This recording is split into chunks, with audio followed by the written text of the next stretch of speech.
Hello my dear friends, you're in the Military with Summary channel, and today we will discuss the situation in the world on the 4th of January of 2026. Today we have lots of very interesting updates, so let's start. And first we're going to talk about Venezuela, just a few words about the situation. Lots of hours have already been passed since the end of the limited military operation in Caracas carried out by the United States of America. I would like to remind you that as a result of that operation, the president of Venezuela, Nicolas Maduro, was arrested and he was transferred to New York. And I would like to remind you that the president of the United States of America after stated that the most important goal was to arrest Maduro, of course, and the second one is that the United States of America will try to govern Venezuela. The United States intends to govern Venezuela until it can carry out a safe, orderly and rational transition of power. But the problem is that the Venezuelans are not agree with the statements made by the President of the United States of America, because the legal leader of Venezuela stated that Venezuela will never be a colony of any empire. Also, she emphasized that we, the Venezuelans, must stand up in defense of our homeland. All sectors of Venezuelan society must be mobilized to safeguard Venezuela's independence. So as you can see, the current Venezuelan authorities are not agree with the position of the President of the United States of America and the US authorities, which means that the situation hasn't been finished. Furthermore, during the previous 24 hours, the Secretary of State Marco Rubio made lots of very interesting statements on this matter. He said that, and according to the information we have, Marco Rubio will be involved in the process of governing of Venezuela if this situation ever happens. And also he added that the United States of America will continue blocking Venezuela, will continue attacking and destroying vessels and ships that are involved in narco traffic, and furthermore the United States of America will continue arresting vessels that are under sanctions. So as you can see, nothing has changed. The situation will continue deteriorating, and most likely in these days we're going to see more and more updates about the situation. So as of now, it's still unclear who is backing Venezuela, who is backing the vice president of Venezuela, either the Russians or the Chinese, or maybe them both. Now let's go to Ukraine and let's discuss the situation in this area. As we can see, Zelensky continues changing people from his inner circle. During the previous 24 hours, we received a report that most likely Zelensky will replace Maluk. Maluk was or is a head of SBU, as this is Special Bureau of Ukraine, and that is responsible or was responsible, first of all, according to pro-Russian sources, and sometimes Maluk said about this during his interview that this agency was probably or most likely responsible for several attacks that were carried out on the territory of the Russian Federation against some people who has a big position in the Russian political hierarchy vertical. So this is the situation, and most likely he would be replaced, and the sources are saying that his replacement, first of all, is connected with the situation that Maluk was also responsible for controlling of the anti-corruption agencies. It was his job to inform Zelensky about these agencies, about their work and what they have managed to achieve during their investigation process. But as we understand, according to information we have and according to corruption scandals that took place in the late 2025, we realize that Maluk failed this job. At the same time, we received a report that most likely the Commander-in-Chief of the Armed Forces of Ukraine will stay in his position. We had reports and rumors during the previous days that Zelensky was planning to dismiss Syrsky, but now we had the report that he's not going to do this. So as you can see, Zelensky made lots of changes in his inner circle, and he's getting ready. He's getting ready himself before the beginning of the greatest, let's say, military campaign of 2026, which most likely will be completely different in comparison with the previous 4 years of war with the Russian Federation. Now let's discuss the situation on the ground, and this time we are going to talk about the borderlands, about the territory between the Russian Federation and Ukraine along the Chernigov region, the Sumy region, and the Kharkiv region. During the previous 24 hours, lots of interesting updates we received exactly from this area.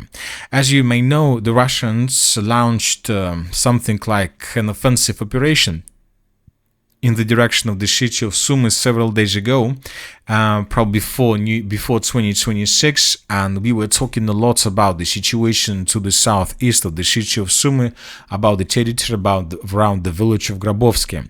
So if you remember, we had this video published on the 2nd of January 2026, and in this video we can see how Russians were fighting for this territory. We can see Russian stormtroopers that were attacking these positions of the armed forces of Ukraine. Based on this video, on the 2nd of January, we adjusted the map in this area. On the 3rd of January, we start receiving lots of videos of how Russians began bombing and attacking the settlement of Ryasne. This is the next settlement in this direction to the west of the village of Grabovsky. And today, on the 4th of January, we continue receiving updates from this territory. Here we can see another video. The Russians are saying, and the author of this video is telling us that as a result of reconnaissance operation, the Russians managed to discover some positions of the armed forces of Ukraine in this area, and then Russians began bombing and attacking this territory with all types of weapons they have. So as you can see, now is the stage when the Russians are trying to destroy temporary deployment points of the armed forces of Ukraine with deviation. The Russians are bombing the village itself and the farms, some industrial complex to the north, which means that the village of Ryasne is the next target of the armed forces of the Russian Federation, at least in the southeastern direction from the city of Sumy. So this is the first area where the Russians are in offensive state. The next area is the original Sumy direction. The Russians began their offensive operation in this area several days ago, their major offensive operation. So, for example, this is the way how the map has been changed since the beginning of this year. As you can see, lots of changes, and we see that the Russians are trying to approach the settlements of Mala Karchakovka and Marina. So this is the next, let's say, wave, the next place, the next area that the Russians are tasked to capture, probably within the next weeks or months, and this will allow the Russians to enter this huge Sumy forest. So, and recently we've started receiving more updates about Russian offensives in this direction. First of all, we are talking about the territory around the settlement of Miropolye. This is the eastern Sumy direction. During the previous days, we adjusted this small forest. This information was published by neutral mappers, by pro-Russian sources. So this is the situation in this area, and this is the way how the map has been was adjusted between the let's say 31st of December and the 2nd of January of 2026. So this is another place where the Russians are first of all tasked to cut this pocket, to establish control over the territory, and to begin offensive operation in the direction of the village of Miropolye. But this is not the only thing, not the only areas where the Russians launched their offensive. Another important update was published today by pro-Ukrainian sources, and this time the pro-Ukrainian sources reported about a certain activity of Russians along MO2 road. So we are talking about the settlement by the name of Kamarivka. So this is the article that was published by pro-Ukrainian sources, and according to them, the gray zone has been expanded in Kamarivka one more Sumy direction. So according to pro-Ukrainian sources, as a result of clashes or as a result of sabotage and reconnaissance work, the Russians managed to enter this territory, and probably there are Russian soldiers already in this area. So we are talking about the village of Kamarivka itself, and we are talking about this huge forest to the southwest of the settlement. So several pro-Russian groups were spotted in this direction, and the Russians maybe are trying to advance deeper inside of the territory of the Sumy region with the purpose to establish control over this territory as well. This is a very important territory for Russians because During the previous weeks, since the beginning probably of 2025, Ukrainians were using this part of Ukraine. It's the northern part of the Sumy region and the northeastern part of the Chernigov region, with the purpose to attack deep inside of the territory of the Russian Federation with drones. So Ukraine used this territory to attack, for example, the Novgorod region. If you remember, according to pro-Russian sources, the Ukrainians were attacking the residency of the president of the Russian Federation, and obviously Ukrainians were, if they were attacking the residency, they were using this, let's say, part of Ukraine to launch drones. This is something like a launching site. And this is a very important thing, and we believe that Russians, and we discussed this many times, that most likely if Russians are planning to, let's say, stop the special military operation or to stop the war with Ukrainians, obviously they will try to cut this pocket, or at least to create a buffer zone in this area with the purpose to secure the city of Moscow and the territory deep inside of Russia. Another important thing, and another part of Sumy or border offensive operation is taking place to the north of the city of Kharkiv.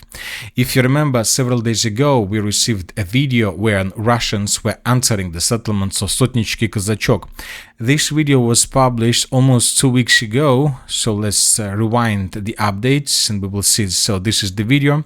This video was published on the 21st of December of 2025, and here we can see how Russians were entering the settlements of Sotnitsky Kazachok, and based on that video we adjusted the map. And today, on the 4th of January of 2026, we received another video also published by pro-Ukrainian sources of how Ukrainians were attacking this territory with FPV drones. So we have proofs that the Russians have concentrated enough forces in this area, most likely to continue offensive operation further deep inside of the Kharkiv region, with the purpose to get as close as possible to the city of Kharkiv itself. Furthermore, we received a video from the settlement of Velika Pisarevka. Also, a video was published today. Here we can see how Russians were conducting a reconnaissance operation with the purpose to with the purpose to find positions of the armored forces of Ukraine. As you can see, according to this video, the Russians managed to discover the position of a Ukrainian vehicle according to the signs on the snow. And when the Russians discovered this position, they attacked this territory with FPV drone. So there is a very huge activity along the border, and we believe that in coming months this activity will only intensify. Now let's talk about the Kharkiv direction. During the previous 24 hours, additional changes on the ground were recorded. So this is the configuration of the map by the end of the 3rd of January, and this is the end of the 4th of January. The Russians, as you can see, began offensive operation towards the village of Gravskaya, and the Russians are about to finish the battle for the settlement of Vovchansky Hutory. So as you can see now, the Russians are tasked to improve their positions between the border with the Russian Federation around the settlement of Tishanka, the city of Volchansk itself, and the river of Seversky Donetsk. So basically, we see that the Russians are not going deeper inside of the Kharkiv region towards the settlement of Belakolodets, but it seems that now the Russians are tasked to establish complete control over everything along this red line. So they need to establish control over this line. This will improve their logistics, and most likely only then Russians will continue offensive operation further towards the city of Belakolodets. Now let's discuss the situation in the Kupiansk direction, because probably the craziest updates are coming exactly from this area.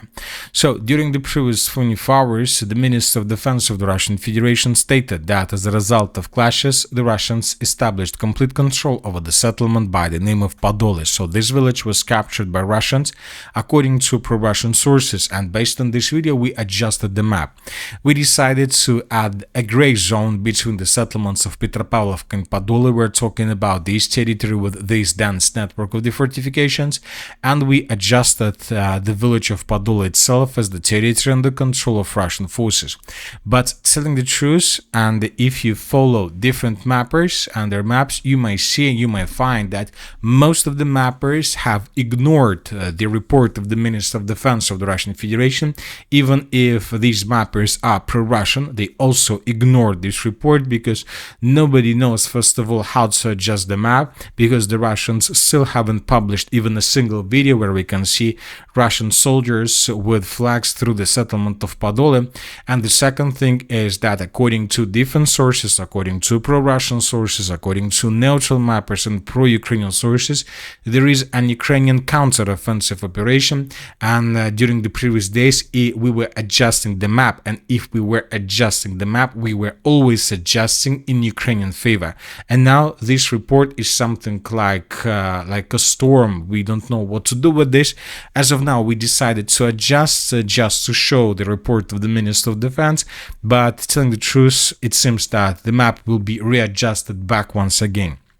Because, for example, today, when we just adjusted the map around Podole, we received this video published by pro-Russian sources, and here we can see how Russians were attacking positions of the armored forces of Ukraine to the east of the settlement of Podole. And this video is fresh because we can see a snow, and these attacks took place exactly in this area. So once again, we adjusted, and just an hour later, we're not adjusted, but we added this icon.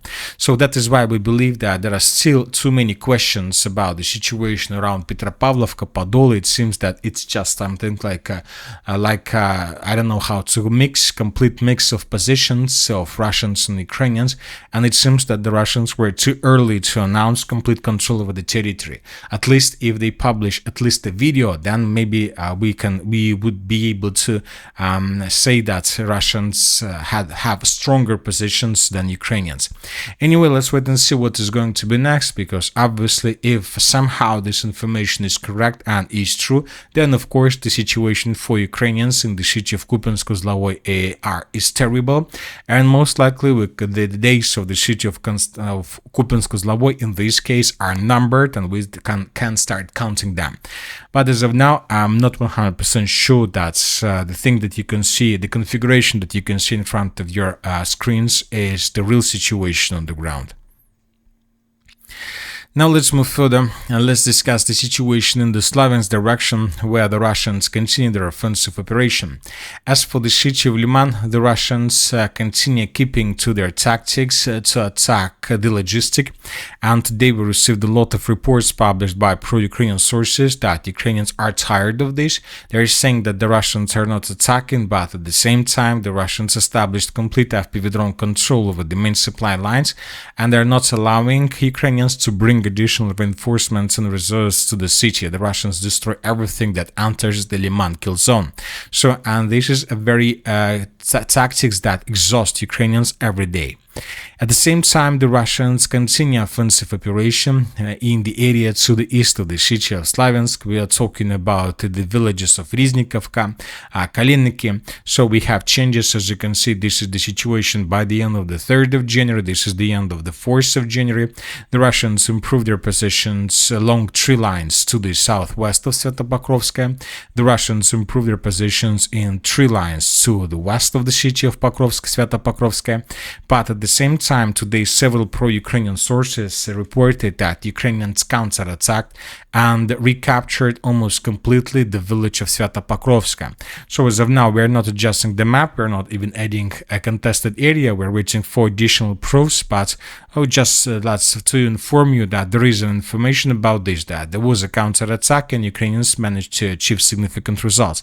So let's wait and see what is going to be next. Furthermore, the Russians continue their offensive operation along MO3 road.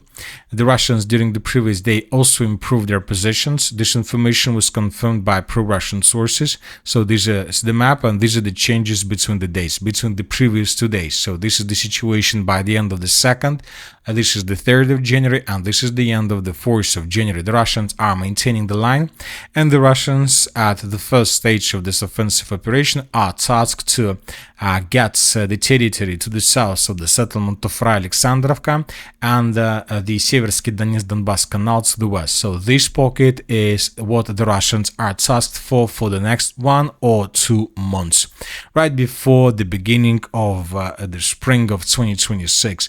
So during the early spring of 2026, the battle for the Slaviansk power station is going to start. So the only question I have, when the major battle for the city of Liman is going to start.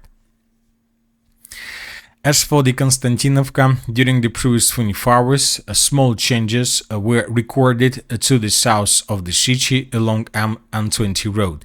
We will not watch this video, but there is a video that was published by pro-Ukrainian sources how Ukrainians were attacking Russian soldiers in the area of this dense network of the fortifications. So these are the changes between the dates. The Russians, according to this video, most likely managed to secure this territory, and this is a very powerful stronghold, as you can see. And now from these positions the Russians will continue advancing further in the direction of the intersection of N20 and N32 roads, with the purpose then to concentrate units and to continue offensive operation in the southwestern part of the city of Konstantinovka. Meanwhile, FPV drone operators of the armed forces of the Russian Federation also control the city of Konstantinovka main roads, trying not to allow Ukrainians to bring fresh forces, additional supply and support to the city. So this is the situation, and the city of Konstantinovka as of the beginning of 2026 is a major battle for Russians. As for the Dobropolye direction, during the previous 24 hours, small changes were recorded in the area of the Toretskaya-Shakhova pocket. So these are the changes, and this information was provided by pro-Russian sources. Additional 3 lines were captured by Russians, and Russians restoring control over the territories they lost during the Ukraine counter-offensive. At the same time, we continue receiving more and more updates that the Russians began advancing, or at least the Russians began testing the defense of the armored forces of Ukraine of the Sergeyevka-Dobropolye line. We're talking about this territory. Most likely the Russians are preparing themselves before the beginning of a major offensive operation in this direction as well. As of now, the Russians are not launching this offensive due to bad weather conditions, and according to information we have, these conditions are going to safe until the end of the week. They're going to be huge minus, a very cold temperature this week, and probably within 2 weeks the Russians will start counterattacks. There is a, let's say, Orthodox Christmas in coming days, which most likely means that we won't see huge activities from the Russian side. There are going to be no ceasefire, but Russians will not attack during this period significantly. As for the Zaporozhye direction, the main clashes are taking place for the line of villages Zaliznichna and Stara Ukrainka. During the previous 24 hours, lots of updates we received from this area of how Russians were bombing and attacking and destroying temporary deployment points of Ukraine through the territory. So as for this territory, the Russians continue their offensive operation and they're not going to stop. And that's it for today. Military with Summary channel reminds to condemn any violence in the world. Thank you for watching, subscribe to my channel, put your likes, join my Patreon, and have a good day. Bye bye.